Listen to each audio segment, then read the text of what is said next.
Hello, you wonderful people, and welcome to another watch list. Basically, think of this as a monthly TV guide for me to let you know what and when TV shows that I'm interested in and maybe you're interested in are coming out. Like always, in the description down below, I'll include links to any available trailers to anything that I bring up during this watch list. On February 2nd on Netflix, there's a new animated series called Kid Cosmic.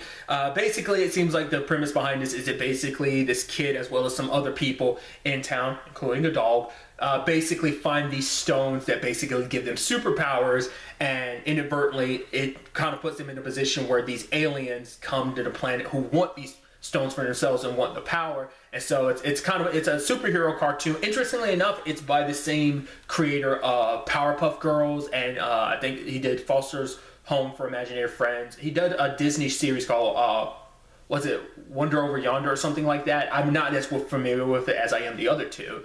But what I thought was interesting when I was reading is that this is actually his first superhero series since the original Powerpuff Girls. So I thought that was kind of fascinating. Yeah, it seems interesting. From what I saw, it kind of reminded me a little bit of like Ben 10, just like the premise a little bit. But also it's just kind of interesting because like the stones and stuff made me immediately think of Infinity Stones from like the Marvel and stuff like that. But regardless, it seemed fun. On February 3rd, also on Netflix, we have a new series called Firefly Lane. And it's this really interesting, just kind of, I guess, like maybe dramedy. Basically, we're following Sarah Chalk's character and Katherine Heigl's characters as they are... Basically, you watch their story kind of progress over the decades, their friendships from when they first met to who they are right now in their personal lives, in their careers, and kind of, you know, what this friendship has evolved into and what it's become and what it means for both of them. You know, both, it seems like the funny side of things as well as dramatic side of things, and just the complicated relationship that they have. And it just seems like a very like interesting story. Like I said, I like the premise of like how often they'll be jumping around the decades. It seems like that's going to be a focal point of it, but maybe not. Maybe they'll kind of flash back and forth between the episodes. I'm curious to see how they do that, but I think it's such an interesting thing, like in a series, to follow these same characters throughout their lives over the course of these different decades. I think it's kind of a neat thing, so I'm interested to check it out. On February 7th on CBS, we have the Equalizer TV show, which I didn't realize they were making an Equalizer TV show with none other than Queen Latifah. I was like, dude, that's super sick. I've never seen the movies. Obviously, I've seen bits and pieces of them, but I've never seen them all the way through. But I know the general premise of like this guy with some background is basically helping people. It's actually interesting, especially this being on CBS.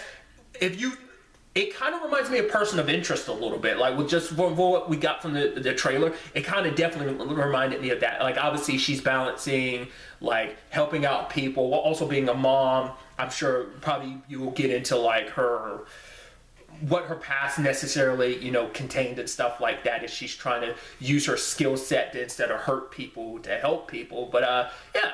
Like I said, if you definitely took out certain aspects, I'm sure this is just being true to the movie as well, but if you took out certain aspects of Person of Interest, you could definitely see a comparison, which I'm a huge fan of Person of Interest. I'm very interested to check this out regardless, you know, especially as someone who hasn't seen the movie. So on February 8th on the CW, we had the 4th and final season of Black Lightning.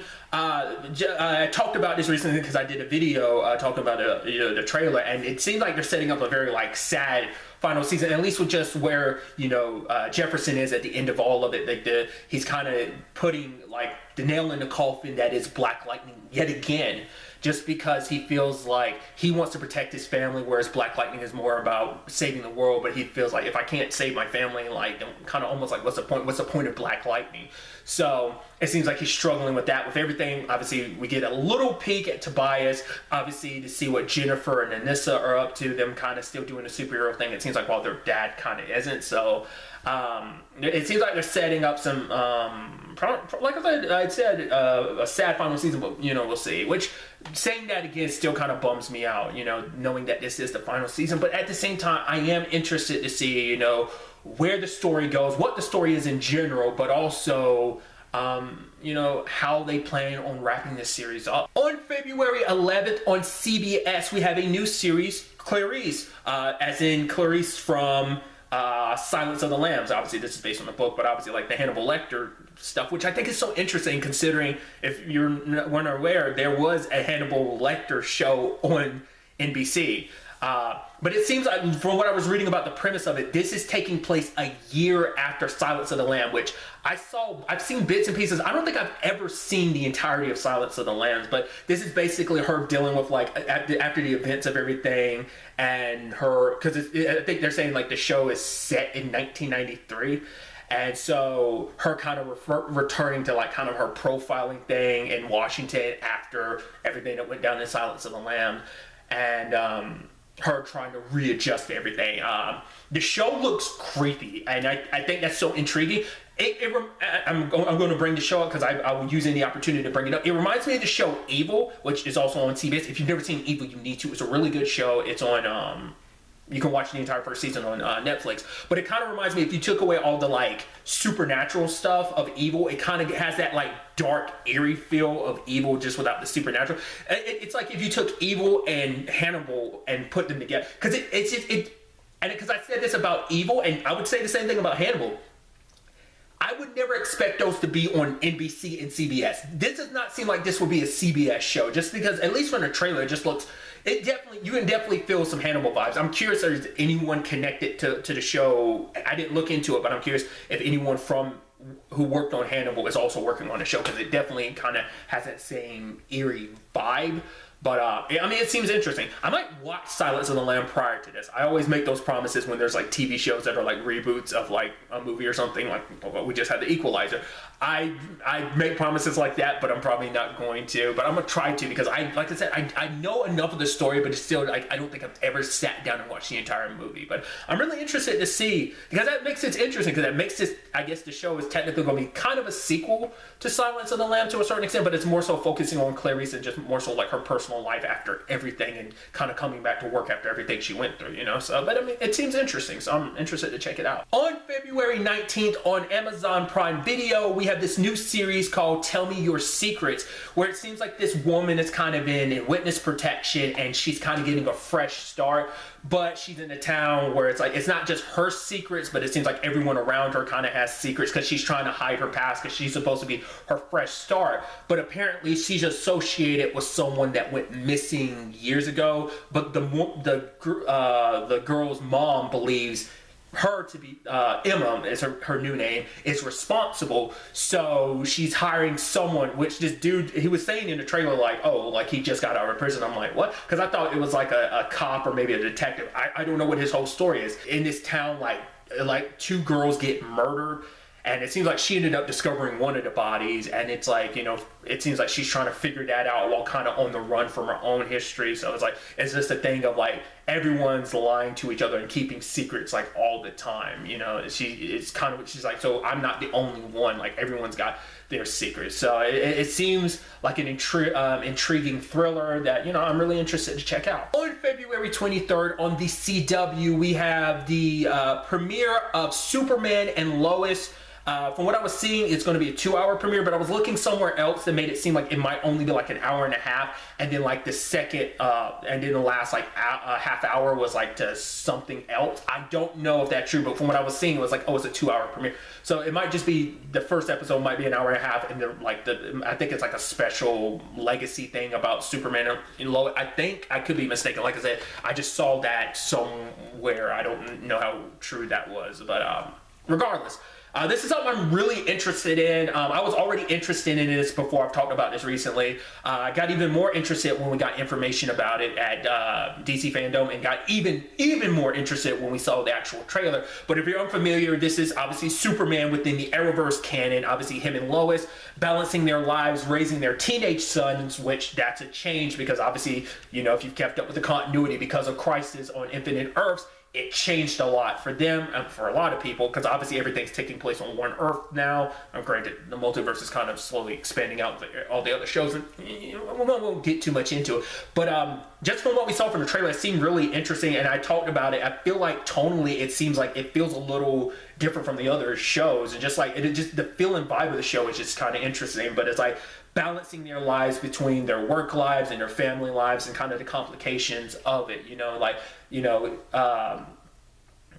once again showcasing heavily that human side of Superman, and just that even being seen as this godlike being that he has issues just like everyone else. So I'm really interested to dive into this story. Obviously, we've gotten peeks into Superman. Obviously, he's popped in here and there in Supergirl, and as well as the Arrowverse in general. But obviously, this is going to be our first time fully getting to experience, like, Lois, because obviously our only interactions with Lois prior to now were in the crossovers, that being the Elseworlds crossover, as well as the Crisis on Infinite Earth. So I'm interested to check out the series. It seems really fascinating. On February 25th on Netflix, there's this new animated series, called High Rise Invasion. It's based on a manga, but it seems like the premise behind it is that basically there's almost like this almost killing game, almost borderline like situation where like they're stuck on these high rises and they're being hunted by these people en masse,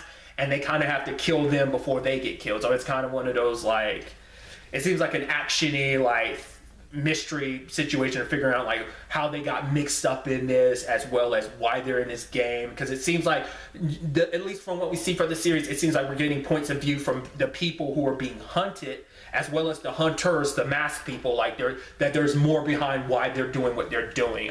It's interesting kind of getting this, because obviously I just watched the, not just, but, most recently, there was the Alice in Borderland live-action adaptation, because it had mainly only been a manga. There was some like OVAs, animation-wise, but regardless, it kind of has a similar premise in that regard. But obviously, they're handling it a little different. So that's what's kind of in my mind. But it kind of also reminds me kind of a little, I guess, Hunger Game and Battle Royale general type of style. That kind of feels like it. It's kind of it seems like it's going to be like that survival horror type of series, but much like Alice in Borderland. But yeah, that seems interesting. So I'm ready to check it out. And finally, on February 28th on AMC, we have The Walking Dead Season 10C. If you're typically aware with The Walking Dead, usually they divide their seasons in A and C, a total of 16 episodes, but each season's like 8. Well, because of everything going on with the pandemic, these are bonus episodes that are coming out of The Walking Dead. These are not season 11 episodes. Season 11, the 11th and final season is going to be its own thing, but these are extra episodes that kind of fill in between them, which I think is going to definitely be interesting, because it's like if you're doing this with like bonus episodes, like, well, I mean, granted, I think they're still currently in a process of still working on season 11. Like, where at least a little while back they were talking about still working on a story for season 11. But I'm like, that begs the question, like, well, what's the story of season 11 going to take us if we're doing this already with the bonus episodes of season 8? But I think it is like a full-blown season. I think it is like 8 episodes in total. So I think so. We're going to get like technically this entire season of season 10 is going to be like 24 episodes, because the 11th and final season is going to be like kind of a little bit of the same length as well. But yeah, a lot of interesting things from the trailers. Obviously, we're picking up with a lot of stuff.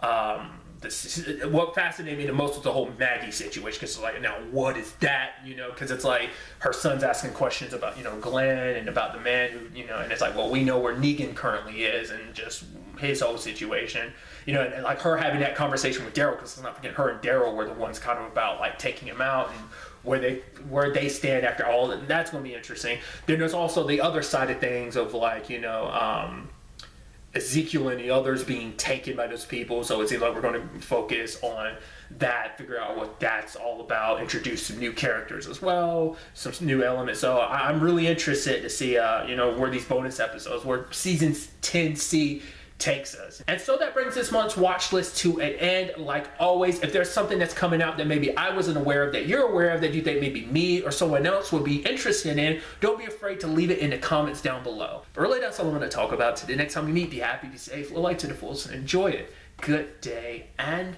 goodbye.